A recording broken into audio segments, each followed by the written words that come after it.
गजाननं भूतगणादिसेवितं कपितजम्बुफलचारुभक्षणम् उमासुतं शोकविनाशकारकम् नमामि विघ्नेश्वरपादपङ्कजम्। गुरुर्ब्रह्मा गुरुर्विष्णु गुरुर्देवो महेश्वरा गुरुर्साक्षात् परब्रह्म तस्मै श्री गुरुवे नमः।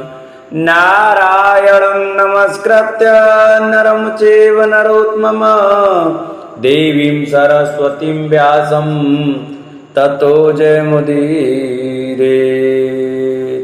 नमस्कार दोस्तों, स्वागत है आपका मेरे YouTube चैनल आर.के भक्ति ज्ञान में। भक्तों, आज हम आपको हरिवंश महापुराण के द्वितीय खंड के चतुर्थ अध्याय की कथा सुनाएंगे, जिसमें कि पार्वती के क्रोध मां शक्तियों का प्राकट्य का वर्णन किया जाएगा। तो आइए भक्तों, हम अपनी कथा को प्रारंभ करते हैं। उससे पहले जो भक्त हमारी वीडियो नए देख रहे हैं वो हमारे चैनल को सब्सक्राइब कर लें, वीडियो को लाइक करें और कमेंट में श्री गणेशाय नमः लिखना न भूलें। माता पार्वती को जब पता चला कि उन्हीं के प्राणनाथ ने गणेश जी का मस्तक काट डाला है और उसी उपलक्ष्य में देवगण और शिवगण ज्योत्सव मनाते हुए नृत्य गान आदि करने लगे हैं, तो वे अत्यंत व्याकुल और अधीर हो गई। उन्होंने सोचा, देखो इन सब ने मिलकर मेरे प्राण प्रिय पुत्र की हत्या कर दी, अब उस निरपराध बालक का वियोग में कैसे सह पाऊंगी। इनके इस अकर्म का फल तो मिलना चाहिए। मैं भी ऐसी प्रलय मचा दूंगी कि ये सब देवता और शिवगण स्वयं मृत्यु मुख में जाने लगेंगे। उमा ने अत्यंत कुपित होकर हजारों महाशक्तियों को उत्पन्न किया। वे शक्तियां शक्तिमयी माता के समक्ष हाथ जोड़ती और प्रणाम करती हुई बोली, हे मातेश्वरी, आज्ञा कीजिए कि हमें क्या करना है। उमा ने ओजपूर्ण शब्दों और तीव्र स्वर में कहा, मेरी शक्तियों, तुम तुरंत ही संसार में प्रलय काल उपस्थित कर दो। देवता दैत्य राक्षस यक्ष गंधर्व ऋषि आदि जो भी मिले उनका तुरंत भक्षण करो, स्वजन परिजन का भेद भी न करो। आज्ञा मिलते ही विविध रूप वाली वे सहस्त्रों भयंकर शक्तियां माता पार्वती की जय बोलती हुई वहां से चल पड़ी। उन्होंने जहां जिसे देखा उसी को उठाकर मुख में रख लिया। वे देवता राक्षस मनुष्य शिवगण आदि किसी को भी नहीं छोड़ती थीं। उनके तेज में ही ऐसा आकर्षण था, जो निकट आता वह स्वयं ही खिंचा चला जाता। इस आकस्मिक संकट के कारण सर्वत्र हाहाकार मच गया। देवता ऋषि आदि सभी ने समझा कि प्रलय काल उपस्थित हो गया है, इसलिए सभी ने जीवन की आशा छोड़ दी थी। अब तो संसार भर में भय व्याप्त हो गया। देवता परस्पर मिल बैठकर सोचने लगे कि यह सब क्या हो रहा है। समस्त संसार धीरे धीरे मृत्यु मुख में स्वतः ही पहुंचता जा रहा है। इसका कारण क्या है, कुछ समझ में नहीं आता। कुछ कहने लगे, प्रलय काल उपस्थित है तो प्राणों का मोह छोड़ना ही होगा, उसमें किसी का क्या बस चलेगा। ब्रह्मा जी को भी तो कलेवर बदलना होता है प्रत्येक कल्पांत में। तभी किसी ने कहा, किंतु कल्प का अंत कहाँ है, अभी इसलिए प्रलय भी नहीं हो सकती। यह तो कोई अन्य कारण ही है जिससे समस्त प्राणी मृत्यु मुख की ओर बढ़े चले जा रहे हैं। अच्छा हो कि ब्रह्मा जी इसका कारण ज्ञात करने की कृपा करें। ब्रह्मा जी ने समाधि लगाई और कारण जान लिया। उनकी समाधि भंग होते ही देवगण उत्सुकता से उनकी ओर बैठ गए। चतुरानन ने धीरे धीरे कहना आरंभ किया, देवगण शक्तिमान कामर की प्राण प्रिया एवं महाशक्ति उमा ने अपनी देह की मैल से गणेश नामक एक पुत्र उत्पन्न किया था और उसकी नियुक्ति द्वार पर करके आज्ञा दी थी कि किसी को भी भीतर न आने देना।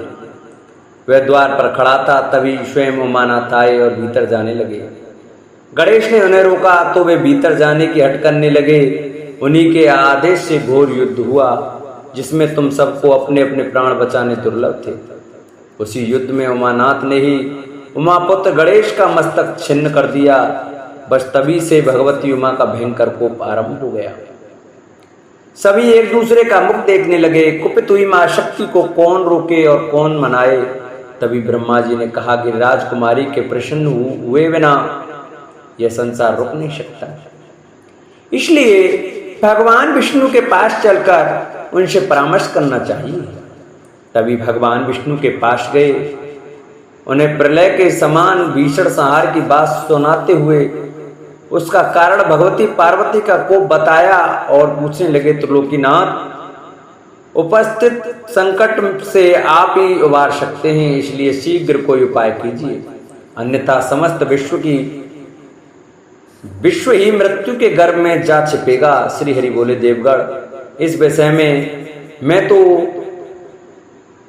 हमें भगवान उमानाथ के पास ही चलना चाहिए, वे ही कालकूट भक्षक शिव इस उपस्थिति संकट से पार लगा सकेंगे।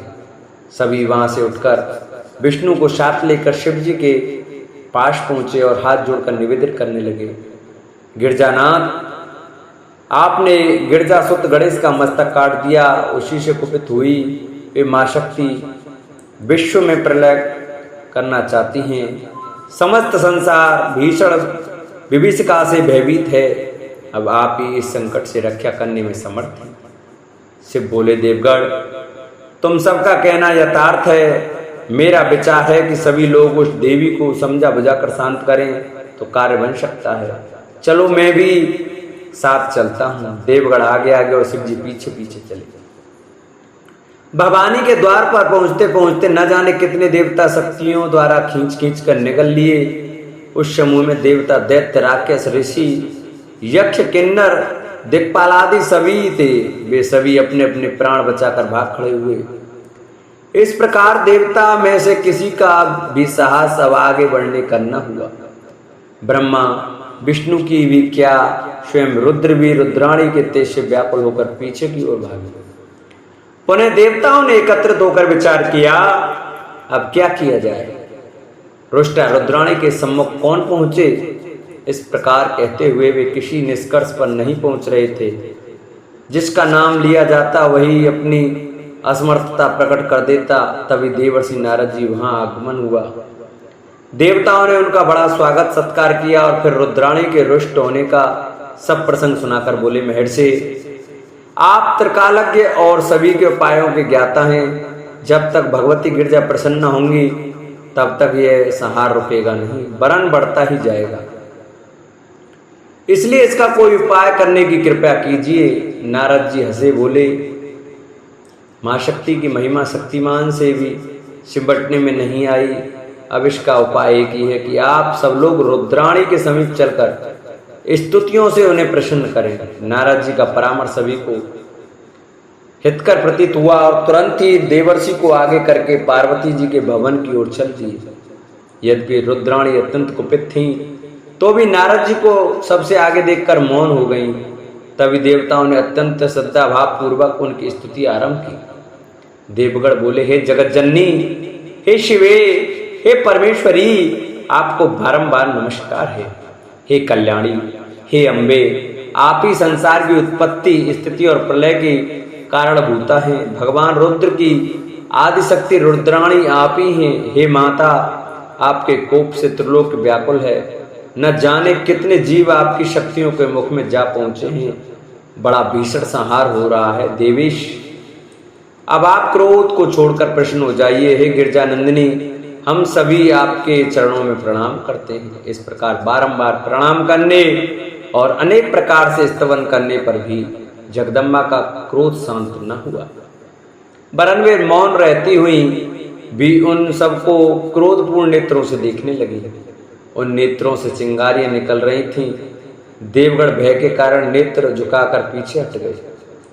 नारद जी द्वारा सेवा का स्तवन यह देखकर नारद जी के साथ समस्त ऋषिगण आगे हुए और उन्होंने भगवती के चरणों में प्रणाम कर स्तवन आरंभ किया।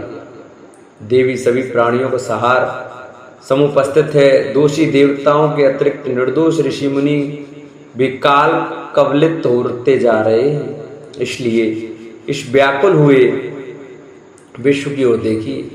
जगदम्बे, आपके प्राणनाथ शिव जी भी ब्रह्मा विष्णु इंद्रादि देवताओं एवं समस्त प्रजाओं के सहित यहाँ आपके सामने उपस्थित हैं। परमेश्वरी, ये सभी आपके ही उपासक हैं। देवीशी, कृपया हम सभी का अपराध क्षमा कर दीजिए। आपकी सेवा में आने पर तो बड़े बड़े भी कृपा प्राप्त कर लेते हैं। हे शिवे, अब क्रोध को शांत कीजिए और सभी को कृपापूर्ण नेत्रों से देखिए। आपको नमस्कार है, नमस्कार है। इस प्रकार स्तवन करते हुए ऋषि मुनियों ने बारंबार माता पार्वती के चरणों में प्रणाम किया। उनकी इस प्रकार की प्रार्थना से धीरे धीरे उनको का क्रोध दूर होने लगा तथा वे देवी भूत होती हुई उन ऋषियों से कहने लगी, मत पुत्रो यदि जीवेत तदा सहरणम नहीं यथा हि भवताम मध्ये पूज्यो अयम च भविष्यति सर्वाक्षरो भवेदक्ष यूयं कुरुतो तदादि तदा शान्तिर्विल्लोके नान्यथा शोकोमाप्यस्त। हे देव ऋषि, मैं तुम्हारे कष्टों को समझ रही हूँ, किंतु मेरे अकेले पुत्र को मारकर उसके साथ अन्याय किया गया है। यदि मेरा वह पुत्र जीवित हो जाए और तुम सब उसे अपना पूज्य मान लो तो ये संकट दूर हो सकता है। यदि उसे सर्वाध्यक्ष का पद दिया जाए तभी लोक में शांति होगी, अन्यथा कहीं कोई भी सुखी नहीं हो सकता। ऋषियों ने जगदम्बा को पुनः प्रणाम किया और बोले, दयामयी, आपने लोक रक्षा के लिए सरल उपाय बता दिया है। आपका कथन उचित ही है, इसे हम देवताओं को बताए देते हैं। ऐसा निवेदन कर ऋषिगण देवताओं के पास पहुंचे और माता की इच्छा उन्हें बता दी। वे सभी उन ऋषियों को साथ लेकर भगवान शंकर के पास पहुंचे। उन्होंने उन्हें प्रणाम कर माता का संदेश सुनाया। प्रभु, जगदम्बा का कथन है कि यदि संसार को सुखी देखना है तो मेरे पुत्र को जीवित कर उसे सर्वाध्यक्ष का पद देना होगा, अन्यथा शांति संभव नहीं है। शिव जी बोले, देवगण, हमें उमा का कथन स्वीकार करना ही होगा।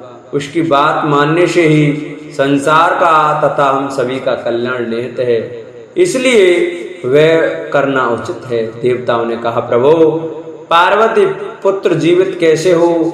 उसका तो मुख ही क्षत विक्षत हो गया है, इसलिए अब आप ही इस विषय में कुछ उचित उपाय कीजिए। बोलो गणेश भगवान की जय, बोलो गणेश महापुराण की जय।